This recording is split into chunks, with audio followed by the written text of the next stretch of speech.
Walang iya ka, Karding. Bakit mo dinala yung babaeng yan dito? Hindi ka na ba talaga nahihiya? Niloko mo na nga ako't sinira ang pamilya natin tapos ngayon, iharap mo sa akin yan? Ang kapal-kapal talaga ng mukha mo. Subukan mo lang ipasok yan sa pamamahay ko. Mapapatay ko kayong dalawa. Subukan mo lang gawin yan. Ikaw ang papatayin ko. Walang sino man ang maaaring manakit kay Janet. Kaya mag-iingat ka sa mga sinasabi mong babae ka. Abat, talagang walang niya ka na talaga. Ang kapal na mukha mong hayop ka. Hoy! Huwag mo akong pagsasabihin ng ganyan ha. Bakit? Bahay mo lang ba to? Ha? Baka nakakalimutan mo. Pera ko pinangpundar dito. Ano ba na imbag mo sa bahay na ito ha? Ha, Belen? Wala kang ang trabaho eh. Ano bang pinagmamalaki mo? Hinahanapan mo ko ng ambag. Asawa mo ko, Karding. At nag-aalaga ko ng mag-anak natin. Yan lang naman ang ambag mo ah. Kaya huwag kang magyabang. Gagawin ko anong man ang gusto ko. Dito titira si Janet. Sa ayaw mo at sa gusto. Wala ka na magagawa. Nagkakaintindihan ba tayo? Hindi! Magkamatayan na tayo. Pero hindi ko mapapatira dito sa bahay ang kabit mo. Mga walang hiya! Mabilis na sinugod ng ginang ang babaeng kanina patila nang aasar sa kanya. At panay ang hagod nito sa balikat ng kanyang asawa. Pinuntirya nito ang buhok ng babae at agad yung hinila at sinabunutan. Sa isang malakas na bigwas ay nahila niya pababa sa lupa ang katawan ng babaeng yon. Panay mura ang binibitiwang salita ni Belen. Gumanti na rin sa kanya ang babae. Bagamat na pailalim ito kay Belen, ay malakas pa rin itong sinasampal ang ginang. Hindi sila magawang pigilan ng lalaki. Parehas na silang nagwawala ng mga oras na yon. Mabilis namang napuno ng mga taong nakikiusoso ang kanilang bakuran. Malayang pinanonood nilang isang eksenang parang sa pelikula lang nangyayari. Nang makitang nagkakalmutan na tunay na nagkakasakitan ng dalawang babae, ay inawat na sila ng mga tanod na inabutan ng ganun sitwasyon. Hawak-hawak ni Karding ang kabit. Samantalang pigil naman ng mga tanod ang kamay ni Aling Belen. Walang iya kang babae ka! Nang dahil sa'yo nagtaksi lang asawa ko at nasira ang pamilya ko. Pagkatapos may bala ka pang tumira sa loob ng pamamahay ko. Ang kapal ng mukha mo! Babae ka lang ng asawa ko! Isa kang kabit! Kaya wala kang karapatan na makisiksik sa amin! Walang hiya ka rin! Ba't lalaban ka talaga ha? Matapang ang kabit ka! Alam ko na kung bakit naghanap ng iba ang asawa mo.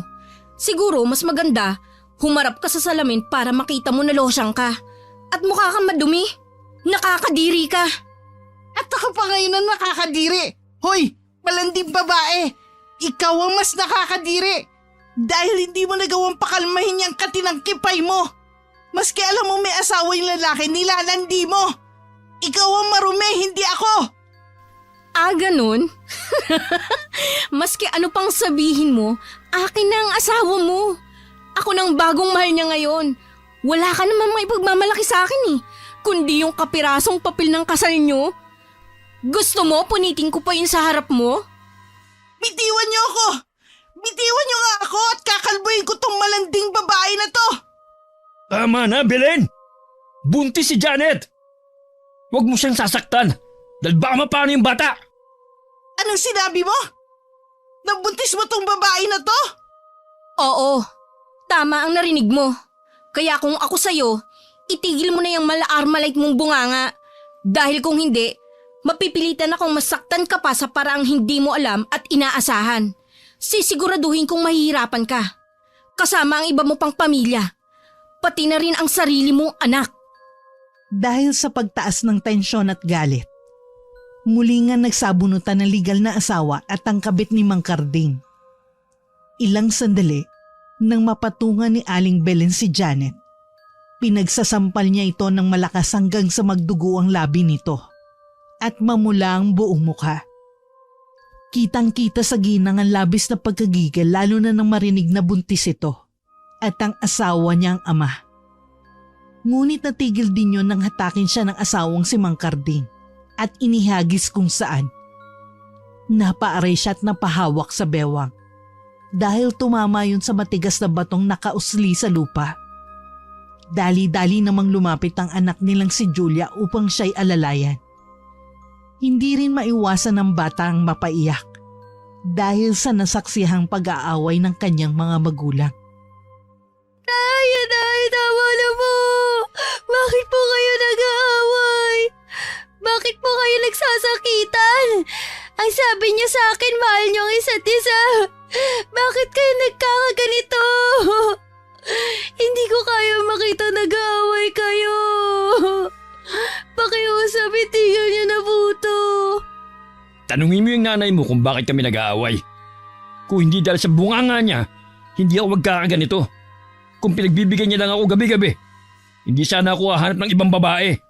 Hindi sana masisira ang pamilya natin. Nangyayari ang lahat ng ito nang dahil sa kanya. Walang yaka. Nang dahil lang sa mga bagay na yon, lolokohin mo ako at sisirain ang pamilya natin. Hindi ka na ba naawa sa akin? O kahit man lang sa anak mo? Tapos ngayon, isisisi mo ang lahat sa akin. Karding, ang sakit-sakit ng ginawa mo sa akin at sa pamilya mo. Ang sakit-sakit dahil ako ang legal na asawa mo. Pero bakit yung kabit mo ang pinagtatanggol mo? Karding, ako yung pinakasalan mo at piniling makasama habang buhay.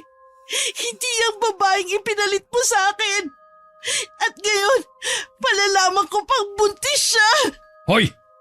Hindi ako ang dahilan o may gusto kung bakit nangyayari mga bagay na ito, Belen. Oo, siguro pinakasalan kita dati. Dahil nung mga panahong yon, mahal kita. At nasa iyo ang mga bagay na gusto ko bilang lalaki. Pero ano nangyari?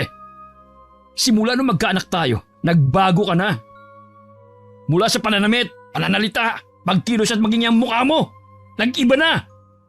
Hindi na ikaw yung babaeng nakilala ko at pinili ko. O aminin ko, wala na akong nararamdaman para sa'yo. Dahil lahat ng mga nawala at pagkukulang mo, dito ko kay Janet nakita at nakuha. Bakit? Ano bang meron sa babaeng yan na wala ako? Lahat, Belen. Masakit mang sabihin pero yun ang totoo. Wala ka ng saysay sa buhay ko. Wala ka ng silbi. Wala na akong pagmamahal na nararamdaman para sa'yo. Ngayon, gaya ng sabi ko, may karapatan din ako sa bahay na ito. Lahat ay pwede kong gawin. Pigilan mo man ako, wala ka nang magagawa. Kapag nagdesisyon ako, yun ang masusunod. Kapag sinuway mo ako, hindi lang yan ang aabutin mo. Titira si Janet sa bahay natin. Sa ayaw mo at sa gusto mo. Ituturing mo siyang kasama. Dahil gaya mo, asawa rin ang turing ko sa kanya.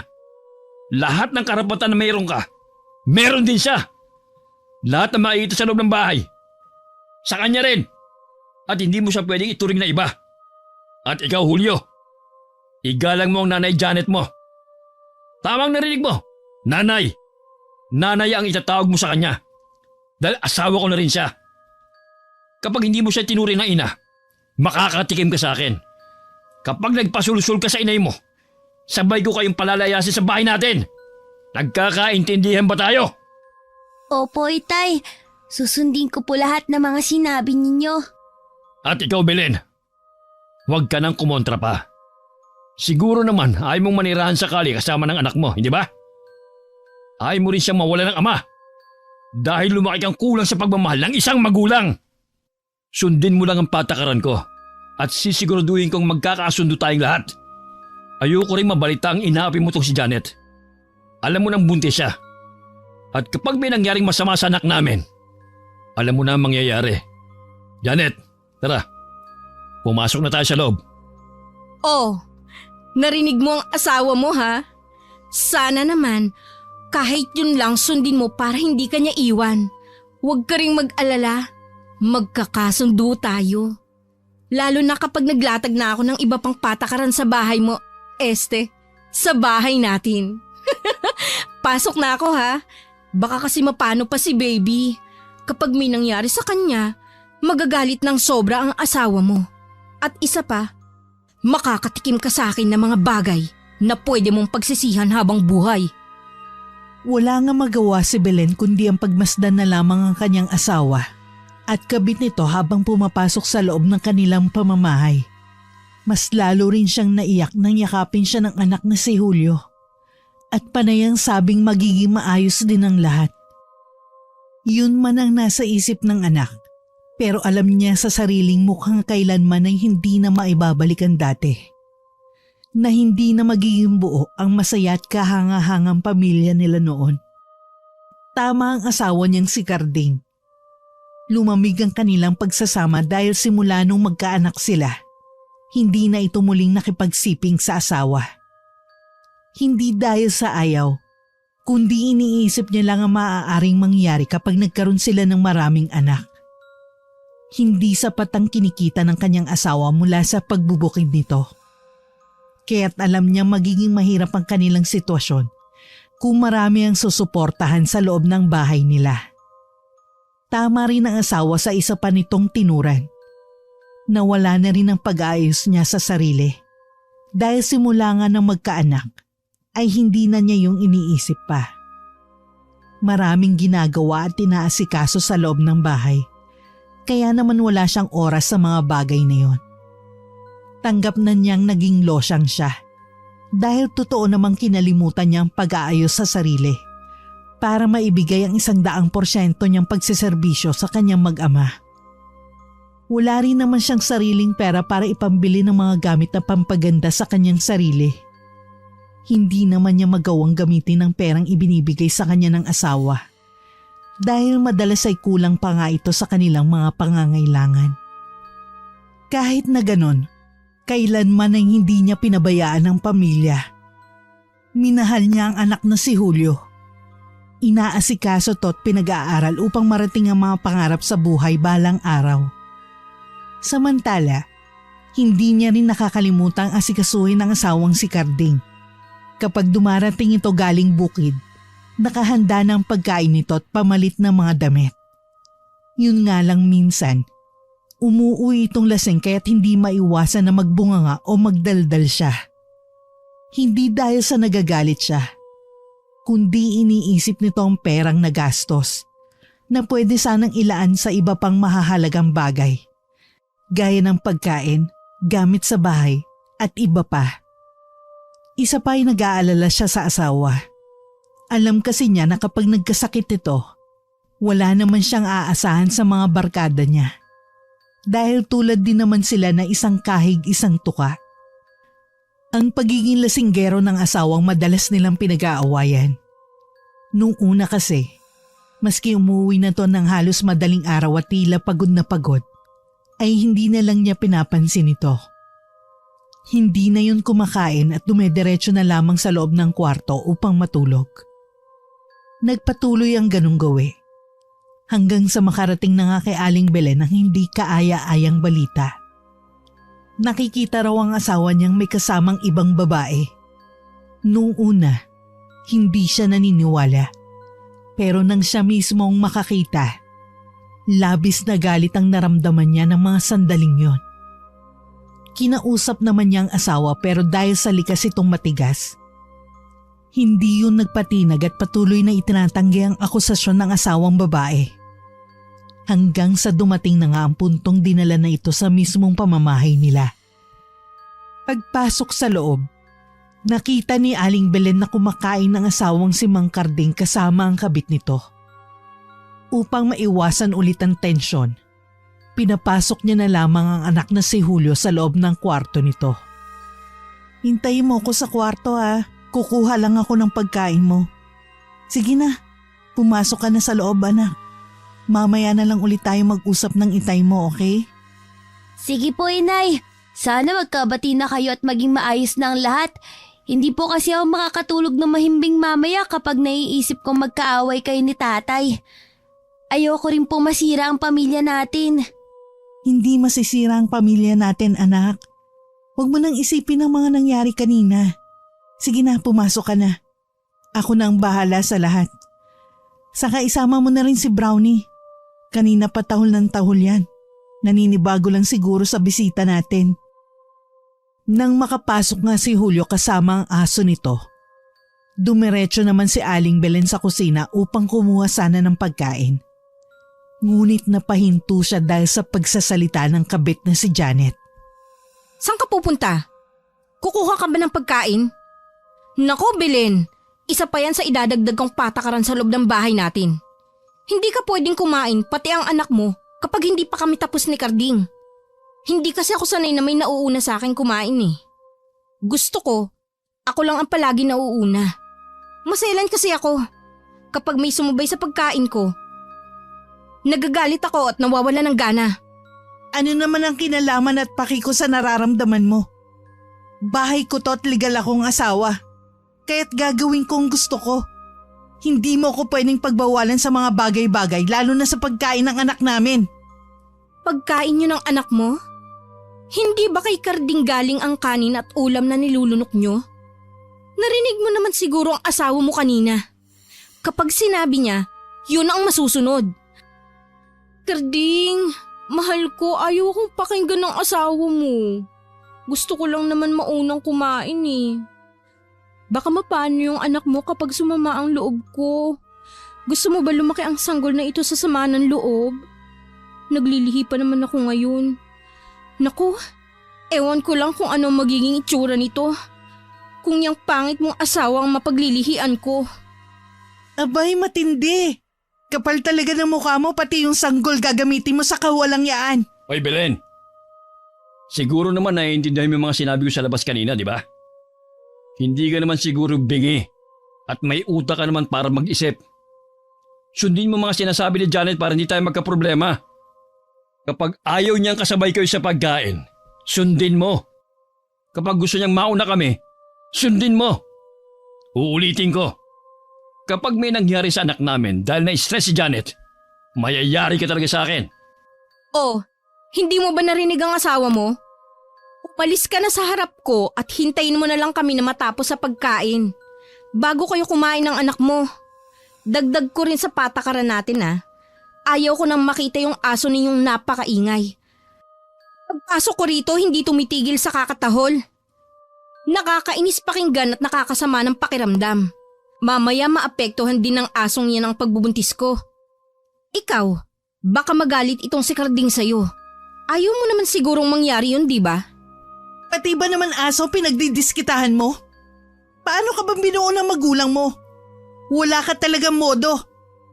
Lahat gusto mong tapakan sa pamamahay na to? Anong gusto mo? Baka sa isang linggo hilingin mo na rin na mapalayas kami dito sa bahay namin ng asawa ko. Malay mo naman mangyari yun. Susubukan ko next week. Pero itong tatandaan mo, Lola Belen ha. Ako ang masusunod sa bahay na to. Hindi ikaw. Huwag mo akong susubukan. Hindi mo ako kilala. Kaya kung sinabi kong idispatcha mo yung aso mo, gawin mo. Arte-arte, losyang naman. Anong sabi mo? Walang hiya ka para sabihin ang mga bagay na yan sa… Umalis ka na nga rito, Belen. Lecheng bunga nga yan. Teka, ba't ako yung pinagsasabihan mo ng ganyan? Sino ba nauna? Di ba yung malditang kabit mo? Huwag mo akong sagarin ha. Sinasabi ko sa'yo. Mga walang hiya kayo, magsama kayo! Sana masunog ang mga kaluluwa ninyo sa impyerno! Wala nga magawa si Aling Belen kundi umiyak ng palihim. Habang unti-unting ibinabalik ang mga platong hawak upang kumuha sana ng makakain. Hindi na niya muling nilingon pa ang asawang si Karding. Pati ang kabit nitong tumatawa na animoy nang aasar pa dahil sa sinapit niya. Dumiretso siya sa kwarto at kinausap ang anak na si Julio tungkol sa aso nitong si Brownie. Ayaw man ng batang ilagay sa labas ang aso, ngunit dahil sa pakiusap ng ina, hindi kalaunay pumayag naman yon. Habang palabas ng bahay ay muling nagtatahol ang aso habang nakatingin sa kabit na si Janet. Tila galit na galit ang aso at gustong lapain ng babae sa hindi maipaliwanag na dahilan.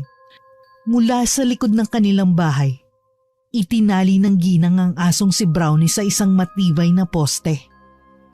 Si Julio naman ay malungkot na nakasilip sa bintana, kung saan nakikita niya ang alagang aso. Hayaan mo, Brownie. Magiging maayos din ang lahat. Kapag nagkabati na sina Inay at Itay, ipapasok na ulit kita rito sa loob. Sa ngayon, dyan ka muna sa labas ha. Kapag umulan, lalagyan na lang kita ng silong para hindi ka mabasa. Huwag ka rin mag-alala. Araw-araw pa rin kita papakainin para hindi ka magutom. Mamaya pagkatapos ni na Itay, tayo naman ang kakain. Yun nga ang nangyari. Pagkatapos kumain ng dalawa, ay dumiretso na ang mag-ina sa kusina. Nang magsandok si Aling Belen ng nilutong ulam, napabuntong hininga siya nang makitang halos paubos na yon. Na tila ba ayaw na silang tirhan ng makakain. Ibinigay niya na lamang ang natitira sa anak at nag-ulam na lang siya ng toyo na may suka at sili. Habang pinagmamasdan ng anak sa pagkain, hindi nito maiwasan muling mapaiyak dahil sa nangyayari sa kanyang pamilya. Pakiramdam niya ng mga sandaling yun, aping-api sila ng babae o kabit ng kanyang asawa. Kung ganito na ang ugali nito sa unang araw, hindi malabong masundan pa ito ng mas malalang mga sitwasyon at pangyayari. Sa isip niya, kapag nangyari man yun, ay hindi siya papayag na apak-apakan at lalabanan niya ito anuman ang mangyari. Natigil lamang siya sa paghikbe at pag-iisip na magsalita ang anak na si Julio. Inay, bakit po toyo at suka ang ulam nyo? Wala na ba tayong ulam? Ito po, meron pa akong tira. Sa inyo na lang po. Ayos lang ako, anak. Sige na, ubusin mo na yan. Huwag kang mag-alala. Magluluto ako ng mas maraming ulam sa susunod para hindi na tayo maubusan. Kapag nag-abot ng pera ang tatay mo, bibili at magluluto ako ng masarap. Lalo na yung mga paborito mo. Huwag mo nang intindihin ng inay mo. Tapos na rin naman akong kumain eh. Inay, may tanong po ako. Bakit po pala hindi tayo sabay ka na Itay kanina sa pagkain? Di ba po lagi tayong sabay kumain dati? Anak, yun kasi ang gusto ng itay mo. Di ba? Ayaw naman natin siyang magalit. Mahal mo rin naman siya, di ba? Kung oo, susundin na lang natin kung ano ang mga gusto niya para alam mo na maging maayos ang lahat. Para hindi na siya magalit sa atin at para hindi niya rin tayo palayasin. Yung kabit niya, Inay, bakit niya inuwi dito sa bahay? Parang nakakahiya po sa mga kapitbahay natin. Ayoko talaga ng ideyang yan, anak. Pero wala tayong magagawa. Ang iyong ama ang batas sa pamamahay na to. Asawa lang niya ako. At ikaw, anak ka lang din niya na sinusuportahan niya. Wala kasi tayong ibang mapupuntahan kapag pinalayas tayo ng tatay mo. Ayoko matigil ka sa pag-aaral. Ayoko masira ang buhay mo, anak. Kaya kahit ang sakit-sakit ang ginawa ng iyong ama, ay titiisin ko para sa'yo. Kaya hanggat maaari unawain na lang natin at sakyan kung anong gusto ng kabit niya at ng ama mo. Alam kong bata ka para sa mga bagay na to pero sana nauunawaan mo ang ibig kong sabihin. Ganun na lang po ba ang gagawin natin? Hahayaan na lang natin sila? Hahayaan na lang natin na masaktan ka? At pagmukain nilang tanga? Opo, bata pa ako, Inay. Pero alam kong mali ang ginagawa nila. Mga immoral sila. Masama ang loob ko kay tatay. Paglaki ko, Inay, lalayas tayo dito. Ako ang bubuhay sa'yo at gagawin kitang reyna. Ilalayo kita sa impyernong lugar na to. Huwag, anak. Huwag kang magtanim ng sama ng loob sa iyong ama. Hayaan na natin. Maiisip din ng ama mo ang kabuktutang ginagawa niya. Ang importante sa ngayon, nandito pa rin tayo at hindi pa rin niya tayo pinapalayas. May isa pang pagkakataon para mabuo tayo ulit, anak. Kailangan natin magtiis. Kailangan nating sumabay. Kasi wala rin naman tayong ibang mapupuntahan. May mga kamag-anak nga tayo pero wala naman silang pakialam sa atin. Ang magagawa lang natin, sundin ang ama mo pati na yung babae niya. Para ito sa pamilya natin, lalong-lalo na sa'yo, anak. At hanggang kailan po tayo magtitiis, Inay? Hindi masama ang umasa, anak. Alam kong babalik din ang masaya nating pamilya. Babalik din ang buo sa atin ng iyong ama. Nang matapos sa pagkain at pag-uusap ang dalawa, nagpasya na silang matulog dahil gabi na rin ng mga sandaling yon. Nang buksan ni Aling Belen ang silid nilang mag-asawa, ay nagulat siya sa kanyang nakita. Silid ko to ah! Bakit dyan mo patutulugin yung kabit mo? Ano ba yung bunganga mo? Magsisimula na naman, Belen? Ikaw ang matulog dyan sa labas kung gusto mo. Magmula sa araw na ito, ito na magiging silid namin ng bago kong asawa. Kaya lumayas ka rito! Storbo sa ginagawa namin eh. Walang nagawa ang ginang kundi ang lumipat sa kabilang silid. Tumabi na lang siya sa kanyang anak ng gabing yon. Agad siyang humingi ng pasensya sa anak, ngunit naintindihan naman siya nito. Pasado 12:00 na ng gabi ay hindi pa rin dinadalaw ng antok si Aling Belen. Panay ang sulyap niya sa anak. Naaawa siyang higit dito kaysa sa kanyang sarili. Nasa malalim siyang pag-iisip nang bigla siyang matigilan nang may marinig na kakaibang tunog mula sa kabilang silid. Nakakarinig siya ng mahinang pagsasalita, kaya naman inilapat niya ang kanyang tenga sa dingding. Narinig niya ang mahinang pag-ungol ng babae. Bigla niyang natutop ang kanyang bibig. Alam niyang may nangyayari sa kanyang asawa at sa kabit nito sa kabilang silid. At labis siyang nasasaktan sa bagay na yun. Parang tinutusok ang kanyang puso at ang puri niya. Dahil sa kabastusan at walang respeto ng mga ito sa kasal nila ng asawang si Mang Karding. Napapikit siya at upang hindi magising ang anak, humikbi siya ng mahina at palihim. Hindi siya makapaniwala na mararanasan at mararamdaman niya ang lahat ng sakit na ito. Pinigil niya ang sarili at bumalik na lamang sa pagkakahiga. Pinilit niyang hindi isipin ang mga nangyari ngayong araw. Ilang sandali lang, dinalaw na rin siya ng antok. Kinabukasan ay maagang bumangon si Aling Belen tulad ng dati niyang nakasanayan. Agad niyang inasikaso ang lahat ng pangangailangan ng kanyang anak dahil papasok ito sa paaralan. Ipaghahanda na rin sana niya na makakain ng kanyang mag-ama. Subalit dumating si Janet sa kusina at sinabi nitong ito na ang maghahanda ng agahan ni Karding. Mabuti na lamang bago lumabas ang babae ay nailagay na niya sa bag ng anak ang baon nitong nilutong pagkain para sa agahan nito at tanghalian. Pasikreto niyang nilapitan ang anak at sinabi dito na sa paaralan na lamang kumain. Sige na anak, pumasok ka na. May iniligay akong agahan dyan sa bag mo. Love you anak. Nang makaalis ang anak ay namayani ang kakaibang katahimikan sa loob ng kanilang pamamahay. Hindi pinapansin ni Aling Belen ang babae. Panay ang walis niya sa sala samantalang abala naman sa kusina ang kabit. Makating higad. Bulong niya sa sarili na ang pinatutungkulan ay ang babae ng kanyang asawa. Ang bango. Tiyak na masasarapan na naman nito si Karding sa luto ko. Tumatawa-tawa pa ito habang panay ang sulyap sa abalang si Aling Belen. Lahat talaga sa akin ay masarap. Hay, ang swerte naman talaga ni Karding at natagpuan niya ako.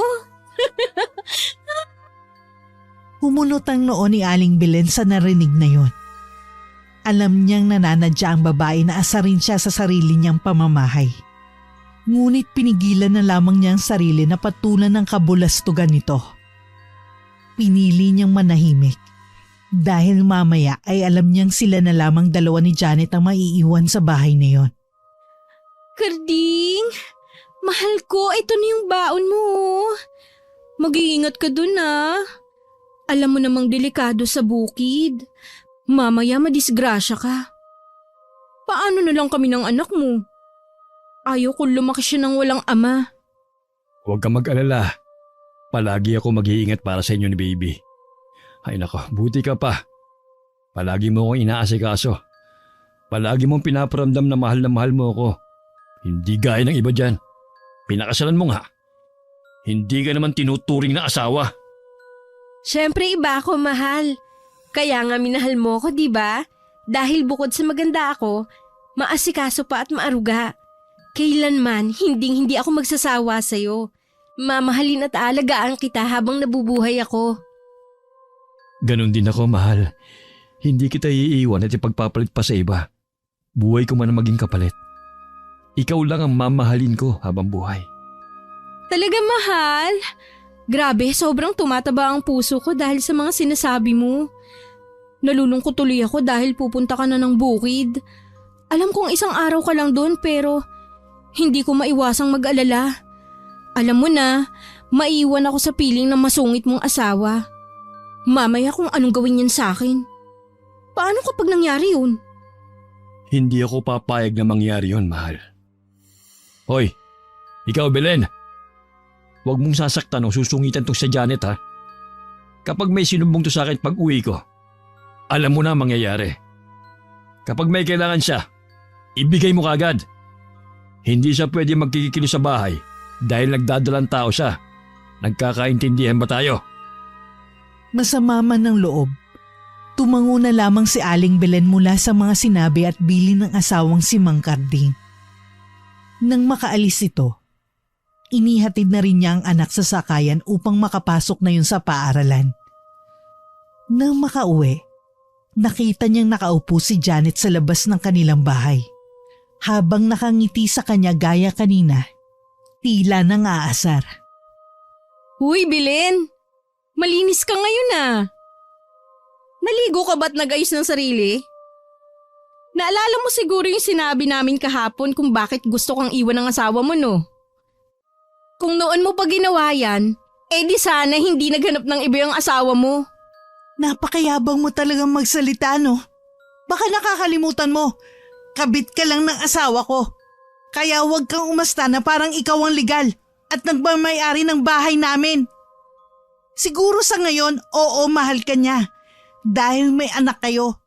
Pero kapag dumating yung araw ng mga anak ka, gaya ko, mawawalan din siya ng gana sa'yo. Nagpapatawa ka ba? Pasensya na, hindi ako natawa. Huwag mo kong igaya sa'yo na pinagsawaan na at kailanman hindi na babalikan ng asawa. Magkaiba tayo, Belen. Hindi gaya mo.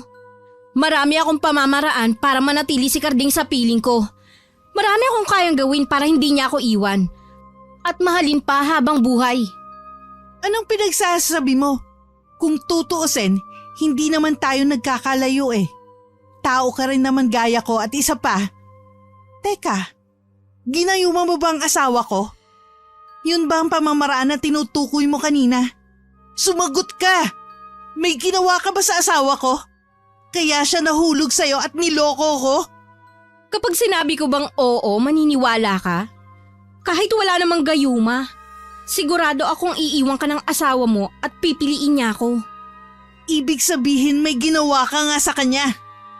Ginayuma mo nga ang asawa ko. Oops, wala akong sinasabing ganyan. Ang akin lang, magkaiba tayo dahil… Walang hiya ka! Alisin mo ang gayuma sa asawa ko! Akala ko pa naman talagang mahal ka niya. Yun pala, may ginawa ka para magustuhan niya. Napahiga at hindi na nga nakapagsalita pa si Janet nang bigla siyang sabunutan ni Aling Belen.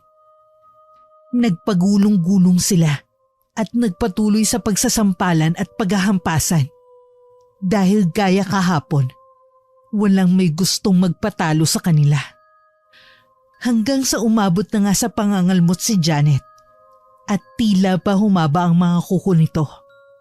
Dahil nagkaroon ng malalalim na sugat sa mga braso si Aling Belen. Sa galit naman ng ginang, mabilis siyang tumayo at kumuha ng may kalakihang sanga.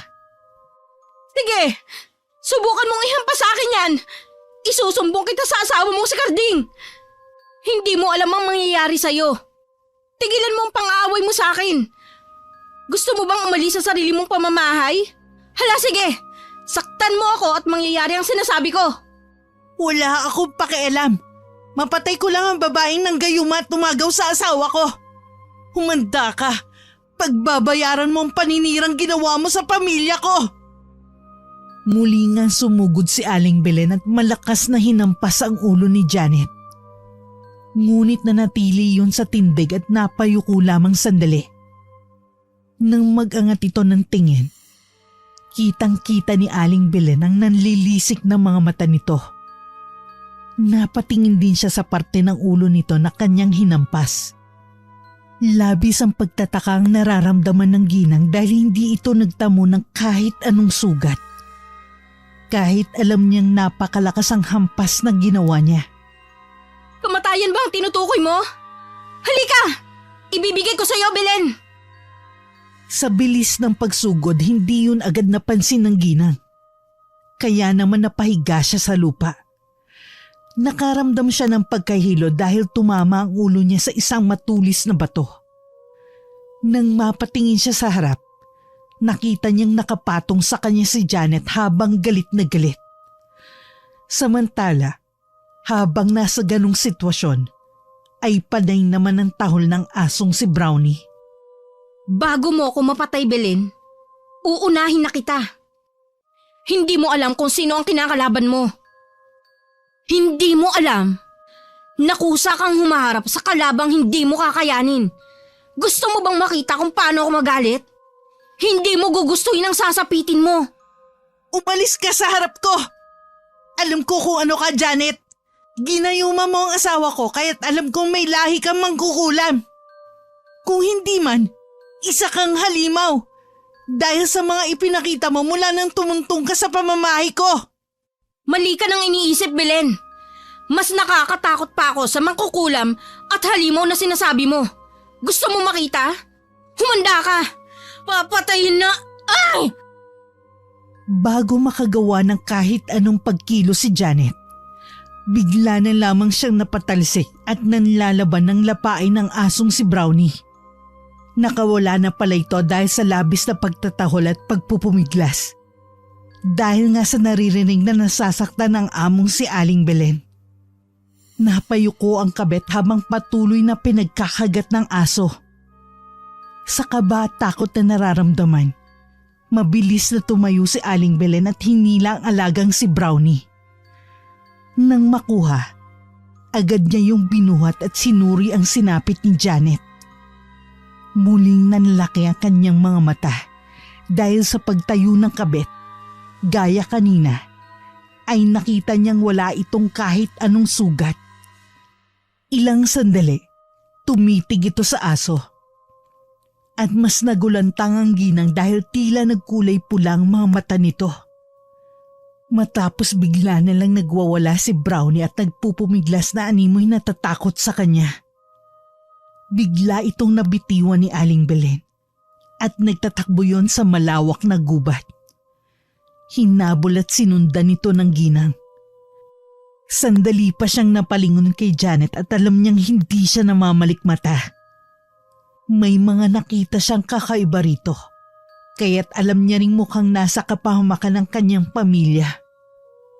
Halos isang oras siyang naghanap bago tuluyang makita ang asong si Brownie. Nakita niya itong nakaupo sa tabi ng isang puno at halatang hingal na hingal pa. Napabuntong hininga ang ginang dahil mukhang maayos naman ang alagang aso. Binuhat niya ito at muling iniuwi sa kanilang bahay. Pagdating, muli na naman itong nagtatahol. Lalo na nang makita ang galit na si Janet habang nakatingin ng masama sa kanila. Iniiwas na lang ito ni Aling Belen at muling itinali sa likod ng kanilang bahay. Sa pagkakataong yun, mas mahigpit na upang hindi ito makawala pa at makapanakit. Bago bumalik sa loob ng bahay, napadasal pa siya ng wala sa oras dahil kinakabahan sa maaaring gawin ng kabit ng kanyang asawa. Hindi niya alam at hindi siya sigurado, pero may kakaiba nga rito. Bukod sa halatang ginayuman nito ang asawa niya, may tinatago pa ang babae na alam niyang ikapapahamak ng kanyang pamilya, kaya't naisip niyang mas mag-ingat. Nang makabalik sa loob, nadatan niya ang babaeng nakaupo sa harap ng lamesang makikita sa kusina. Muling nagtama ang kanilang paningin. At bago makaiwas si Aling Belen, nagsalita ng isa. Sisiguraduhin kong makakarating kay Carding ang lahat-lahat ng mga ginawa mo sa akin. Pati na ang pananakit ng aso mong si Brownie. Ihanda mo ang sarili mo, ang anak mo, pati na ang alaga mong aso. Dahil sabay-sabay kayong aalis ng bahay na to. At ikaw pang may karapatang magsalita ng ganyan, ha? Baka nakakalimot ka. Ginawa ko yun dahil ginayuma mong asawa ko. Pasalamat ka. Sumali ang aso namin dahil kung hindi, ako mismo ang... Ang ano? Ang papatay sa akin? Ikaw ang magpasalamat dahil dumating yung aso mo. Kung hindi, baka paglalamayan ka na ng anak mo mamaya. Huwag mo ulit akong susubukan, Belen. Hindi mo kakayanin. Pinagbibigyan lang kita ngayon pero kapag napuno ako, kaya kitang mapatay kahit isang kamay lang ang gamit ko. Mag-iingat ka rin dahil simula ngayon, hindi na kita titigilan at patatahimikin. Tandaan mo yan, Belen. Hindi na nga umimik pa ang ginangat dahil sa pinaghalong takot at pagtataka. Nagpasya na lamang siyang pumasok sa silid upang makapag-isip-isip. Hindi niya maiwasan na mapahawak sa ulo dahil nalilito sa mga nangyayari.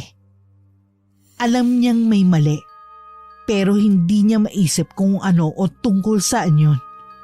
Sa mga binitiwang kasing salita ni Janet, alam niyang hindi ito ordinaryong tao. Sa loob ng halos 5 oras, sa wakas ay nakabuo siya ng isang desisyon. Kailangan niyang mag-imbestiga at malaman ang totoong pagkatao ng babaeng kabit ng kanyang asawa. Napahinto siya sa pag-iisip nang marinig ang pagdating ng kanyang anak na si Julio. Dali-dali siyang lumabas at nakitang kausap nito ang kaninang kaaway na si Janet. Kamusta ang pasok mo, Julio? Nag-aral ka ba mabuti? Naging mabait ba ang teachers at classmates mo sa'yo?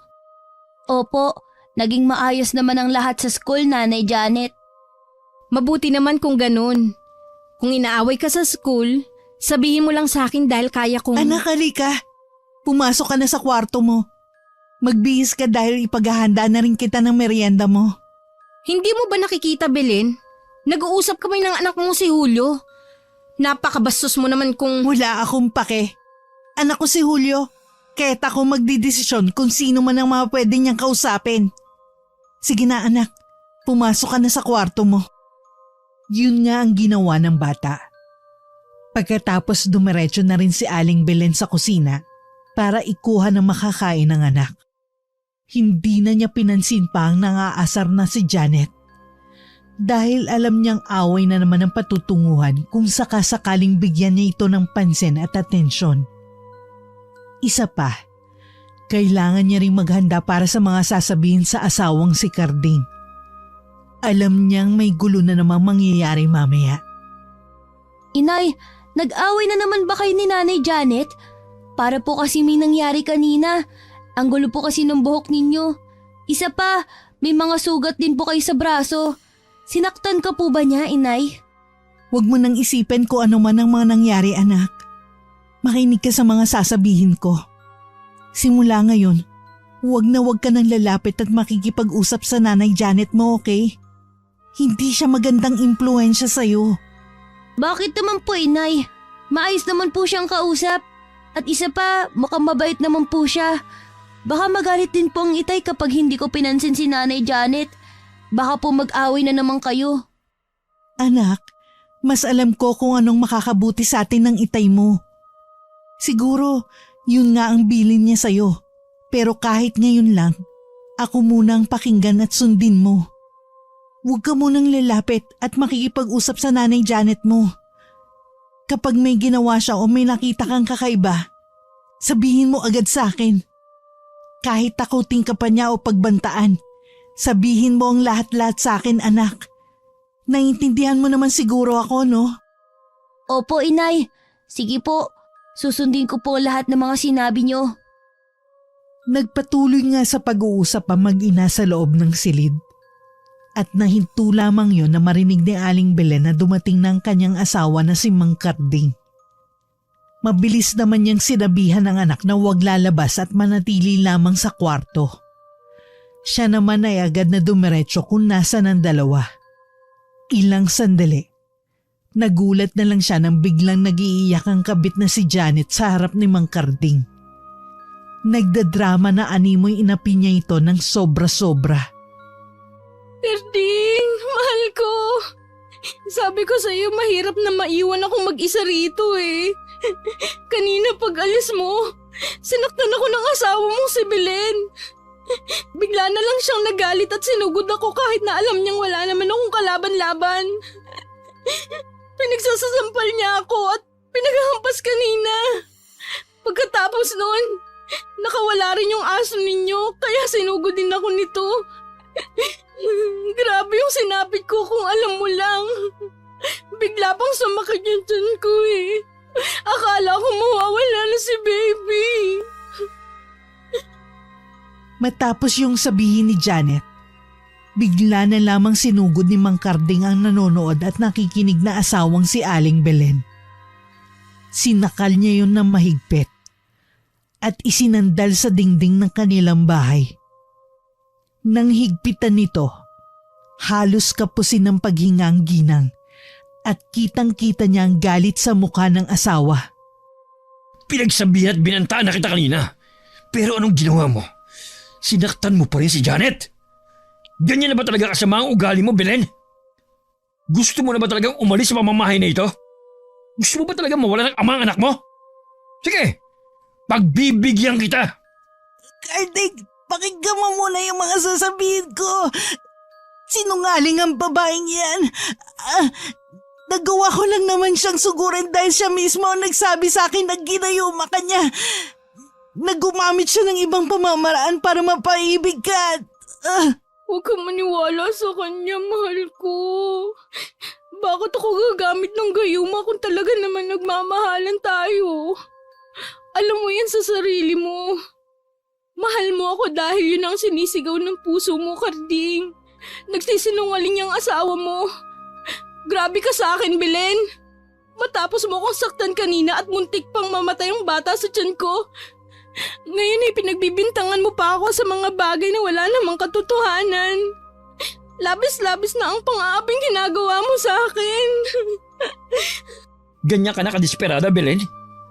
Lahat na lang ng bagay, kahit pagsisinungaling, gagawin mo para lang magalit ako kay Janet? Pues hindi mangyayari yon. Dahil simula ngayon, ayaw na kitang makita sa pamamahay na ito. Mag-impake ka na. Isama mo yung anak mo. Pati ng buwisit mong aso. Nang bitiwan ni Mang Karding sa pagkakasakalang asawa, napaluhod yun sa sahig at napaubo ng ilang beses. Mamaya gumapang ito at hinawakan ng binti ng kanyang asawa upang magmakaawa. Huwag mong gawin sa amin to ng anak mo, Karding. Maawa ka, wala kaming ibang mapupuntahan kapag pinalayas mo kami. Nagsasabi lang naman ako ng totoo, bakit ayaw mo maniwala sa akin? Nagsasabi ng totoo? Sinungaling ka, Belen. Gusto mo akong saktan at patayin, pati na rin ang batang nasa sinapupunan ko. Nagagalit ka dahil mas mahal ako ng asawa mo kaysa sa'yo. Kaya gagawin mo ang lahat para mapaalis ako at mawala sa pamamahay mo. Karding, huwag kang magpapaloko sa kanya. Mapanlin lang ang asawa mo. Gusto niya lang tayong magkahiwalay para makuha ka niya. Papayag ka bang mawala ako sa piling mo, mahal? Hindi ako papayag. Belen, huwag mo nang hintayin pa madagdagan pa ang galit ko sa'yo. Mag-impake ka na at umalis ka na sa pamamahay na ito. Ayoko magpatira ng mga taong mananakit lang sa mahal kong si Janet. Simula ngayon, ayoko nang makita yung pagmumukha mo. Layas! Nakikiusap ako, Karding. Kahit para lang sa anak mo, huwag mong gagawin to. Ako ang totoo mong asawa at may anak tayo. Kami ang totoo mong pamilya. Bakit ka nagpapaniwala sa babaeng nakuha ka lang dahil sa panggagayuma? Karding, magising ka sa katotohanan. Hindi mo siya mahal dahil ako ang tunay at nag-iisa mong asawa. Nakikiusap ako. Unawain mo ang mga sinasabi ko.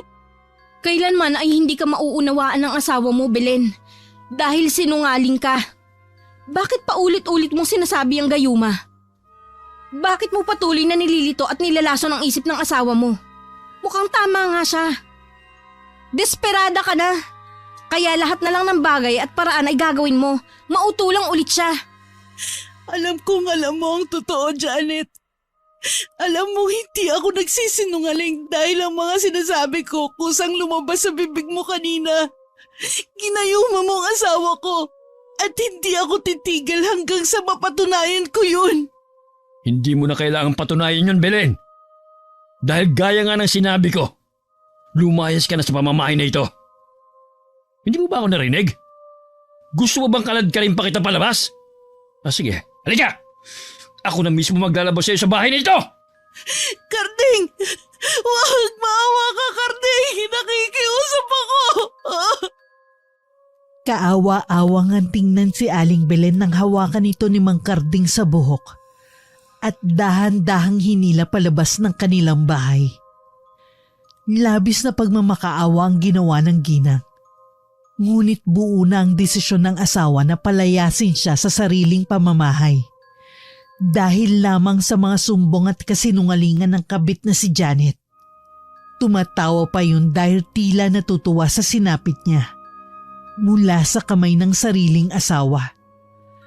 Ilang sandali nang itulak papalayo ni Mang Karding si Aling Belen, ay biglang sumulpot ang anak nilang si Julio na umiiyak at nagmamakaawa na rin. Itay, bakit niyo naman sinasaktan ng inay? Hindi na ba kayo naawa sa kanya? Pinagpalit niyo na nga siya sa iba, sinasaktan niyo pa. Diba ang turo mo sa akin, huwag mananakit ng kapwa lalo na babae. Pero bakit mo ginaganto si inay? Hindi naman siguro siya nagsisinungaling, diba? Kailangan mo ba talagang palayasin kami? Huwag kang mangialam dito, ha? Wala kang alam sa mga nangyayari. Kaya kung ako sa'yo, Julio, manahimik ka na lang at sumama sa walang hiya mong ina. Pareho lang kayo. Inaabuso niyo ang kabaitan ko. Baka nakakalimot ka. Kung wala ako, wala ka rin sa mundong ito. Kaya huwag kang sasigot ng ganyan sa akin. Siguro nga po itay, bata pa ako at mukhang wala alam sa mundo. Pero hindi po ako bulag at bingi para hindi makita ang mga nangyayari sa pamilya natin. Alam ko ang tama at mali dahil kayo ang nagpalaki sa akin, pero ano pong nangyari? Kayo mismo ang gumagawa ng mali. Ikaw ang dahilan kung bakit nagkaganito ang pamilya natin. Hindi si inay ang may kasalanan, kundi ikaw. Ikaw ang may gawa ng lahat na to. Anong sinabi mo? Gusto mo rin pala magay sa inay mo eh. Sige, pagbibigyan kita. Napakabastos mong bata. Huwag, Karding! Huwag masasaktan ang anak natin! Nagmamakaawa ako sa'yo! Anak, Julio, huwag ka na sumagot sa itay mo. Nakikiusap ako. Huwag ka na muna magsasalita. Ayaw kong makitang masaktan ka pa ng itay mo. Pero inay, nagsasabi lang din po ako ng totoo. Mali po ba yun? Huwag ngayon, anak. Nakikiusap ako. Kahit anong gawin ng itay mo, siya pa rin ang ama mo. Hindi mo na siya kailangan pang sagot-sagutin. Hayaan mo kami ang mag-ayos ng problemang meron ng pamilya natin. Anak, makinig ka sa akin. Dahil alam ko kung ano ang mas makakabuti para sa'yo. Karding, nakikiusap ako. Kahit si Julio na lang ang patirahin mo sa bahay. Aalis ako at hindi na magpapakita pa. Pero alagaan at huwag mong pababayaan ang anak natin. Inay, bakit mo sinasabi yan? Iiwan mo ko sa kanila? Hindi mo na ba ako mahal? Inay, ayoko po sumama kay itay. Ikaw po ang gusto ko. Isama mo ko. Anak, makinig ka. Ginagawa ko to para sa'yo. Huwag ka mag-alala. Dahil magkikita pa naman tayo. Para matigil na ang gulo Ako na mismo mawawala sa buhay ng ama mo. Karding, Janet, pakiusap wag ninyong idamay si Julio. Kahit siya na lang, wag na ako, pakiusap. Sige, ayos lang sa akin na maiwan yung anak mo dito sa bahay. Basta ikaw, ayaw na kitang makita kahit ang anino mo. Kapag lumabag ka sa patakarang yun, papalayasin ko rin ang anak mo. Nagkakaintindihan ba tayo, Belen? Oo, Janet. Sige na. Sige na, anak Julio. Pumasok ka na sa loob. Magpapakabait ka. Aalis na muna ang inay. Tatanda mo yung mga sinabi ko sa'yo kanina, ha? Paalam, anak. Wala nga magawa ang batang si Julio kundi ang umiyak habang unti-unting nawawala sa paningin niyang inang si Aling Belen. Makalipas ang kalahating oras, bumalik na sila sa loob ng bahay. Doon mapapansin ang pananahimik ng bata dahil sa mga nangyari at tampong nararamdaman niya. Huwag ka na magtampo, Julio. Simula ngayon, ako na ang ituturing mong ina. Bilang bagong ilaw ng tahanang ito, lahat ng mga utos ko ay susundin mo. Di ba? Masama ang sumusuway sa mga magulang. Kaya ikaw, susunod ka sa akin. Susunod ka sa lahat ng mga sasabihin ko. Hindi ako susunod sa'yo dahil hindi ikaw ang ina ko. Babalik si Inay Belen para kunin ako. Babalik siya para mabuo ulit ang pamilya namin. Kawawa ka naman, Julio. Naniniwala ka pang mabubuo ulit ang pamilya niyo? Naku, kung ako sa'yo, wag mo nang asahan pa yun. Dahil ako nang nagsasabing kailanman ay hindi na mangyayari yun. Alam mo kung bakit? Dahil ako na ang mahal ng ama mo. Magkakaanak na kami. At kapag nagsilang na ako, mawawalan ka ng puwang sa buhay niya. Hindi totoo yung mga sinasabi mo, sinungaling ka. Mabubuo ulit kami at ikaw naman ang lalaya sa pamamahay namin. Matigas pa ang ulo mo ngayon. Pero huwag ka mag-alala. Ako mismo ang magpapalambot niyan. Ako mismo ang gagawa ng paraan para sumunod ka sa akin. Sige na, pumasok ka na sa loob ng kwarto mo. Magpahinga ka na. O di kaya, mag-iiyak dahil wala na ang inibelin mo.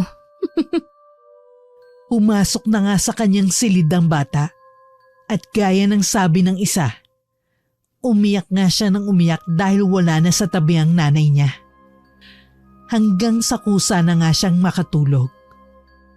Nagising na lamang siya nang marinig ang sunod-sunod na pagtahol ng kanyang asong si Brownie. Tila may kung sino itong tinatahulan sa labas. Tumayo si Julio at binuksan ang bintana ng kanyang silid. Nang silipin niya ang aso sa labas, huminto ito sa pagtahol at nabigla siya dahil wala na ito roon. Wala na si Brownie sa poste kung saan ito nakatali. Dahil maliwanag din ang buwan ng mga sandaling yon, nakita niyang isang figura na tumatakbo papunta sa magubat na bahagi ng kanilang lugar.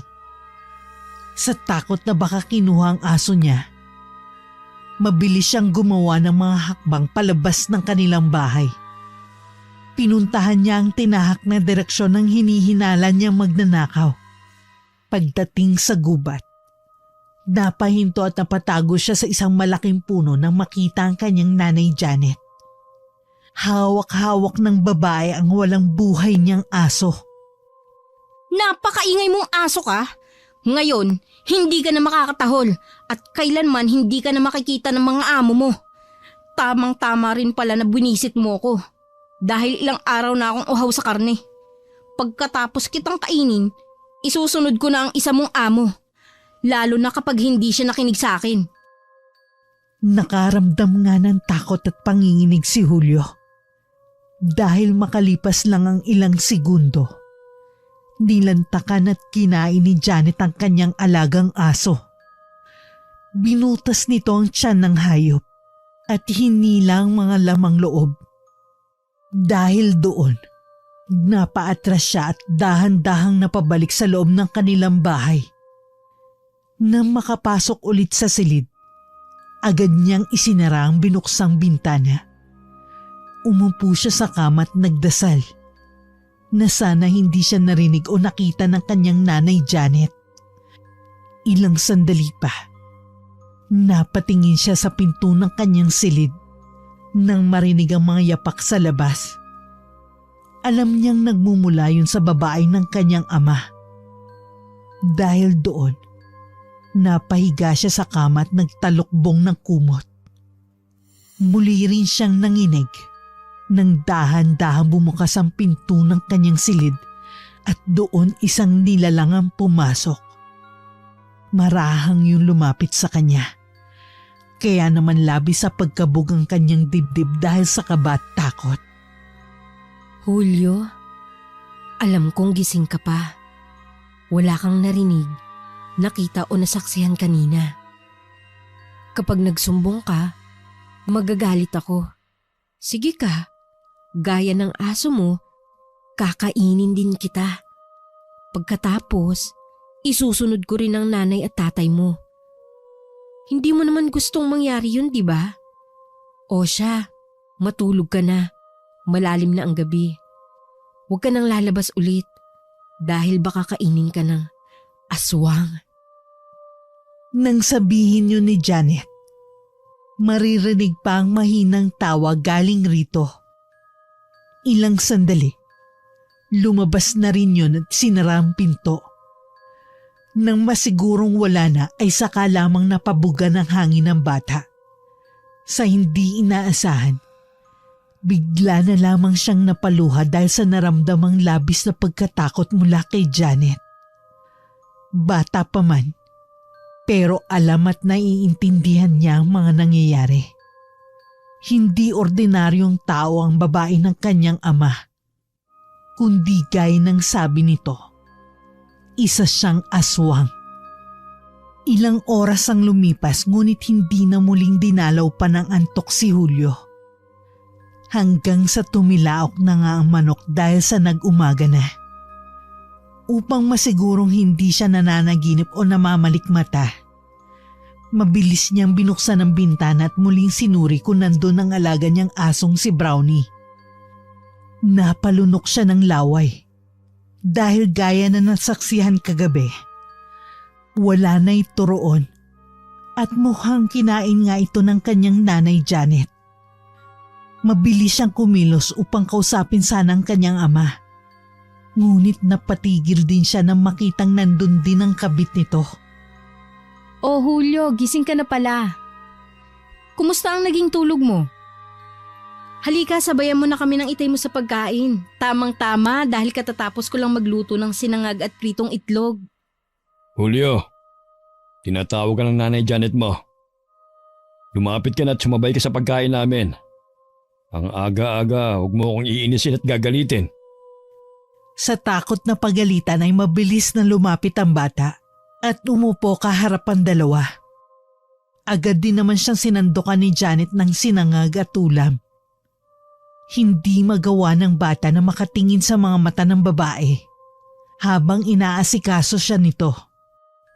Kumain ka na marami ha. Huwag kang papagutom kasi di ba may pasok ka pa mamaya sa school? Pupunta din ang itay mo sa bukid kaya maiiwan ako mag-isa. Pero ayos lang, wala na rin namang buwisit sa bahay. Maglilinis ako at mag-aayos para habang wala kayo, may ginagawa rin ako. Huwag ka na magkikikilos, mahal. Hayaan mo na si Julio maglinis ng bahay mamaya pag-uwi niya. Ayoko napapagod ka eh. Dahil baka kung mapano yung sanggulan na sa sinapupunan mo. Huwag ka masyadong mag-alala. Magiging ayos lang ako. Sa totoo nga niyan, naging mas maganda ang pakiramdam ko kasi nakakain ako ng masarap na pagkain kagabi. Ilang araw din ako nagtitiis. Kaya lasap na lasap ko hanggang sa pinakahuling laman ng kinakain ko. Ano naman ang kinain mo kagabi? Hindi mo man lang ako tinawag nang nasaluhan kita sa pagkain. Mukhang masarap din yun ah. Kitang-kita ko ang saya sa mga mata mo eh. Oo, sobrang sarap. Nakakatuwa rin dahil wala nang maingay sa bahay. Wala na ang hayop na tahol ng tahol kapag nakikita ako. Ayaw ko man yun gawin pero wala eh. Hindi ko natiis. Nainis ako kaya pinatay ko na at kinain. Si Brownie ba yung tinutukoy mo? Tama lang yon. Tama lang na pinatay mo at kinain. Ako sanang gagawa nun Pero pinigil kasi ako ng asawa ko nung nakaraang araw Mabuti naman at kumilos ka na para magkaroon ng katahimikan sa bahay natin. Sabi ko sa'yo lahat gagawin ko para sumaya lang tayo. Sana masaya rin ang anak mo dahil alam kong nakita niya yung ginawa ko kagabi. Di ba, Julio? O bakit di mo pa ginagalaw yung pagkain mo? Kumain ka na. Bahala ka. Magagalit ako kapag hindi mo tinikman yung luto ko. O bakit? Nalulungkot ka ba dahil wala na ang alaga mong si Brownie? Ayos lang yun. Nabusog naman ang nanay Janet mo Sige na, kumain ka na. Bago nga kumain ng bata, ay hindi niya maiwasan na magtaka ng sobra-sobra. Iba kasi ang inaasahan niyang reaksyon na manggagaling sa amang si Carding. Imbis kasi na magalit dahil pinatay at kinain ng kanilang aso, tila natuwa pa ito at sumang-ayon sa kanyang nanay Janet. Tila alam na nitong aswang ang babae niya. Pero bakit hindi ito nagagalit? May mali. Alam ni Julio na mukhang nagayumang ang kanyang ama o napasa ilalim sa anumang itim na kapangyarihan. Dahil iba ang dapat na ikinikilos nito. Napayuko na lamang siya at sinimulang kumain ng lutong sinangag at itlog ng kanyang nanay Janet. Napahinto siya sa pagmuya na mapansin ng isang bagay. Walang lasa ang mga luto nito. Ni wala yung bawang o asin man lang para sumarap ang luto nito. Sumubo ulit ang bata at sa pagkakataong yun, napatingin siya sa nakangiting si Janet dahil kumpirmado, aswang nga ang babae ng kanyang ama. Dahil doon, hindi na niya inubos ang pagkain at mabilis na pumasok ng kwarto upang magbihis ng uniforme. Paglabas, nakita niya ang galit na mukha ng kanyang ama pati na ang kabit nito. Papasok na po ako sa school. Malayo pa po ang lalakarin ko papunta sa sakayan. Baka pumalit ako at magalit ang teacher ko. Alam mo bang galit ako? Dahil hindi mo inubos ang pagkain niluto at hinain ko. Masama ang magsayang ng grasya, Julio. Uupo ka at magpapatuloy sa pagkain. O hihintayin mo magalit pa ako. Mamili ka. Ayoko na pong kumain. Busog pa po ako, Nanay Janet. Pasensya na po kung hindi ko naubos kasi hindi ko na talaga kaya. Ilang sandali, nang hindi bumalik ang bata sa lamesa, ay bigla na lamang sumakit ang tiyan nito. Sobrang hapdi sa loob at dahil hindi niya makaya, napasigaw siya at napahiga sa kinatatayuan. Napahawak siya sa tiyan at namaluktot dahil sa pamimilipit mula sa sakit na nararamdaman. Makalipas ang ilang minuto, umiyak na nga ito at nagmamakaawa sa kanyang nanay Janet. Sabi ko sa iyo wag mo kong gagalitin, Julio. Kapag sinuway mo pa ako sa susunod, hindi lang yan ang aabutin mo. Hindi lang yan ang pinakamasakit na maaari mong maranasan kapag ako ang kaharap mo. Isa lang naman ang gusto ko ang sundin mo ang mga utos ko. Ngayon, bibigyan kita ng leksyon. Para sa susunod, makikinig ka na sa akin. Kitang-kita ng bata kung paano mamula ang mga mata ng kanyang nanay Janet. Maya-maya, ang sakit na nararamdaman niya sa tiyan ay mas lumala pa. Mas lalo yung humapde at nanakit. Kaya naman makalipas ang ilang minuto, unti-unting nandilim ang kanyang paningin. Bago mawalan ng ulirat, nakita niya pang umiti ang babae kasama ang kanyang ama na tila walang pakialam sa nangyayari sa kanya. Ilang saglit pa, tuluyan na siyang nawalan ng malay. Sa pagsapit ng gabi, doon ay nagkamalay siya lalo na nang marinig ang isang pagtawag na nagmumula sa bintana ng kanyang silid. Pamilyar ang boses nito. Kaya naman kahit nanghihina pa, binuksan niya ang bintana. At doon ay tumambad ang nag-aalala niyang ina na si Aling Belen. Sa labis na pagkasabik, umakyat ang bata sa bintana at doon na dumaan upang makalabas at makapiling ang ina. Umakyat ang bata sa bintana at doon na dumaan upang makalabas at makapiling ang ina. Sa hindi inaasahan, napaiyak ito at niyakap ng mahigpit ang ginang. Anong nangyari sa'yo? Bakit parang nangangayayat ka? May sakit ka ba, anak? Sinasaktan ka ba ng babaeng yon? Anak, sabihin mo ang lahat sa akin. Inay, umalis at lumayo na po tayo rito. Huwag na po nating subukan mabuo pa ang pamilya natin. Dahil kahit kailanman, hindi na po mangyayari yon. Kailangan na po nating makalayo at huwag nang babalik pa rito. Hindi ko maintindihan. Di ba gusto mo bumalik ulit ang itay mo sa atin? Bakit ngayon parang ayaw mo na? May nangyari ba? Diretsuhin mo ako, anak. Kinakabahan ako sa'yo. Inay, si Nanay Janet po, isa siyang aswang. Aswang po ang kabit ni Itay. Maniwala po kayo sa akin. Umalis at lumayo na po tayo. Natatakot po ako sa kanya.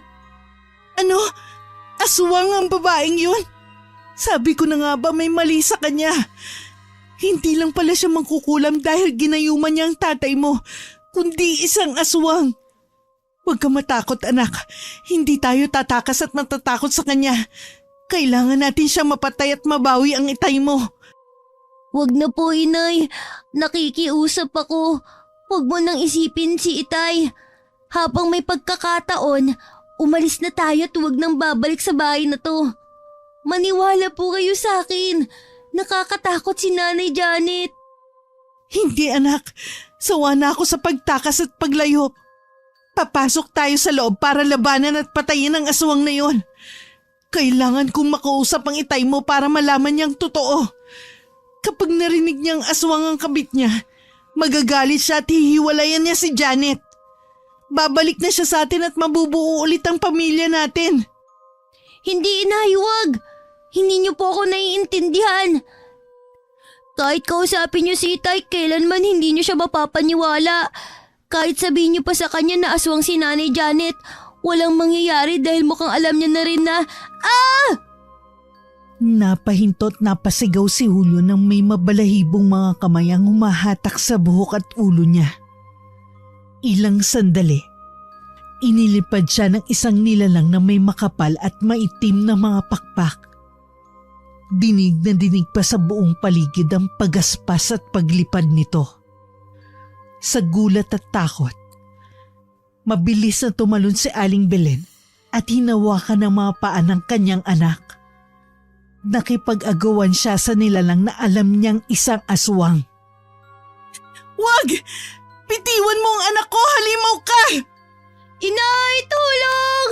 Inay, ayoko pa mamatay! Sa pagsigaw ng kanyang anak, ay siya namang pagyakap niya ng mahigpit sa mga paa at binti nito.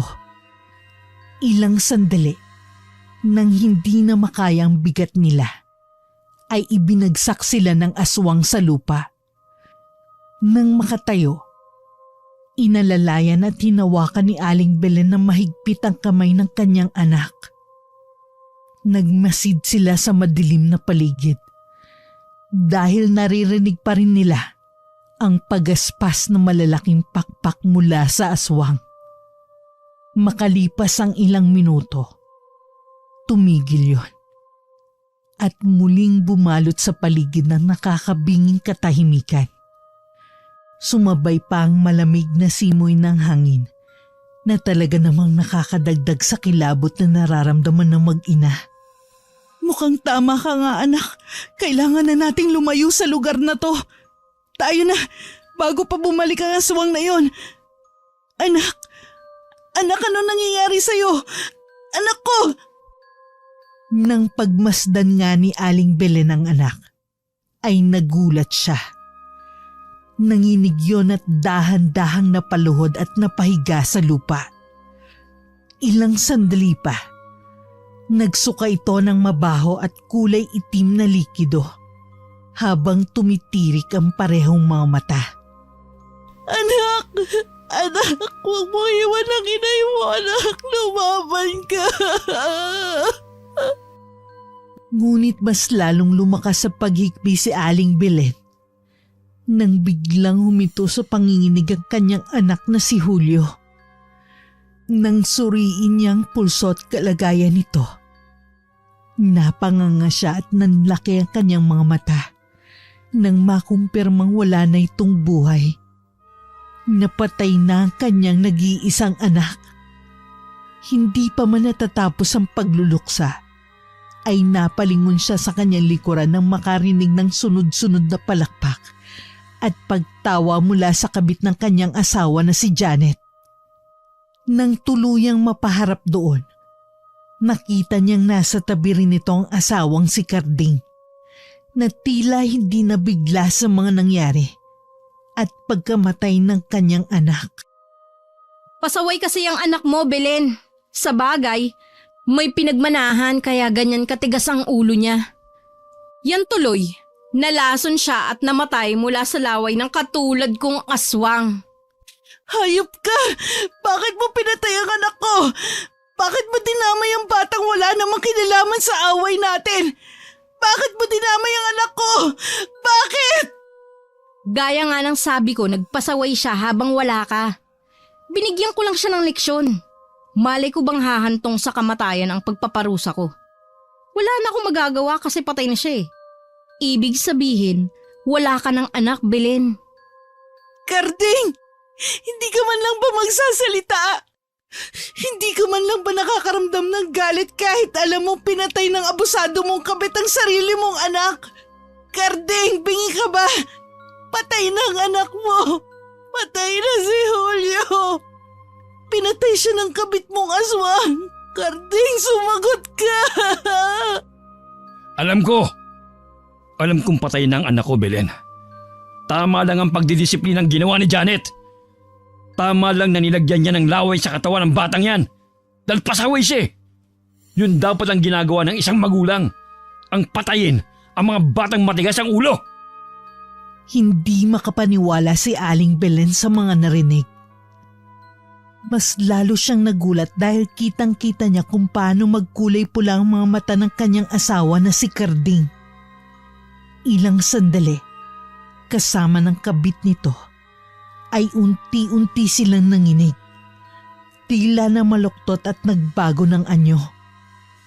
Mula sa pagiging ordinaryong tao, ang mga kaharap niya ngayon ay nagkaroon ng makapal na balahibo sa katawan, kasabay ng paghaba ng mga kuko at ngipin, habang tumutulo pa ang malagkit na laway. Dahil sa takot na nararamdaman, napaatras si Aling Belen. Ngunit napaupo rin siya sa lupa na matapilok mula sa batong nakausli. Nang tignan niya muli ang mga aswang, palapit yun ng palapit sa kanya. Ilang sandali, sabay na sumugod ang dalawa at dahil doon, napabangon muli ang ginang at nagtatakbo papunta sa tahanan ng kanilang mga kapitbahay. Tulong! Tulungan niyo ako mga kapitbahay! Sinusugod ako ng mga aswang! Tulong! Ah!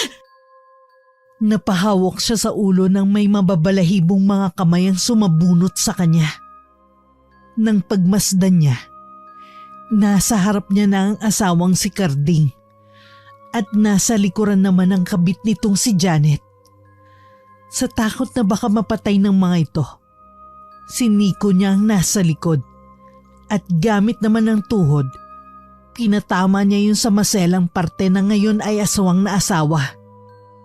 Napabitiw ang mga ito sa kanya. Nang makakuha ng pagkakataon, muli siyang nagtatakbo ng mabilis at nagsisigaw ng malakas. Maya-maya, nakita niya ang isang malaki at makapal na kahoy. Pinulot niya yon at bago makalapit ang dalawa, malakas niya yung pinaghahampas.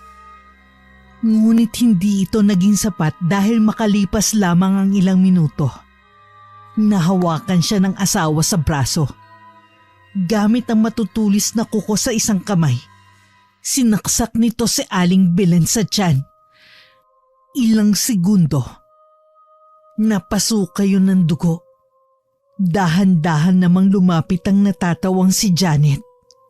Itinaas nito ang kanang kamay upang tuluyan ng mapatay ang ginang. Kung naniwala ka lang sana sa anak mo, di sana hindi ka pa mamamatay. Pero desperada ka, sinunod mo kung anong gusto mo. Hindi ka na talaga nagbago at natuto, Belen. Ngayon, makakasama mo na ang anak mo at magkikita na kayo sa impyerno. Bago pa nila mapaslang si Aling Belen, ay narinig nilang malalakas na sigawan mula sa mga tao. Natupad ang dasal niya. Dumating ang tulong na kanina pa niya hinihingi at isinisigaw. Sa takot ng dalawa, bigla na lamang nagkaroon ng pares na pakpak ang mga ito at lumipad papalayo. Samantala sa pangihinang nararamdaman, ay bigla na lang bumagsak si Aling Belen dahil nawalan nito ng malay. Pagsapit ng umaga, ay napamulat siya na nakahiga na sa kanyang kama at binabantayan ng kanyang mga nagmalasakit na kapitbahay. Ang anak ko, nasan si Julio? Tanong ng ginang sa kanila. Sinabi ng mga ito na hindi nakaligtas si Julio sa pasakit na binigay sa kanya ng aswang. Galit na galit si Aling Belen sa kanyang asawa. Maski pa alam niyang nayanggaw lamang ni Janet ang kanyang asawa, ay hindi pa rin niya matanggap ang pinagsasabi nito sa kanyang anak nang mangyari ang pagpaslang dito. Nang maalala ang mga nangyari kagabi, muli siyang napahagulgol. Sobrang sakit na nangyari sa pamilya niya, lalong-lalo na sa kanyang pinakamamahal na anak. Hindi siya makapaniwalang wala na ito dahil sa kagagawa ng abusado at aswang nakabit ng kanyang asawa. Bumalik lang ang pag-asa at kaunting saya sa puso niya mula sa balitang ipinarating sa kanya ng mga kabaryo. Nahabol at nahuli ang 2 aswang na naging peste sa buhay niya. Hindi lang yon. Napatay rin ito ng mga tao dahil sa panlalaban nila. Totoo nga ang kanyang hinala. Aswang na rin ang kanyang asawa. Pero kahit ganun ang nangyari, ay masaya pa rin ang ginang dahil nabigyan agad ng hustisya ang pagkamatay ng kanyang anak. Sa paglipas ng mga araw, buwan at taon, ay tuluyan na nga naging mapayapa ang buhay ng ginang. Hanggang sa kanyang pagtanda ay hindi niya kinalimutan ang lahat ng mga nangyari. At sa bawat mga aping babaeng tulad niya, palagi niyang sinasabi na matutong lumaban. Huwag hayaang saklawan ng mga ito ang karapatan ng mga legal na asawa. Lumaban at huwag magpapatalo. Dahil walang karapatan sa mundo ang mga taong labis na mapang-abuso. Wakas. Walang iya ka, Karding! Bakit mo dinala yung babaeng yan dito? Hindi ka na ba talaga nahihiya?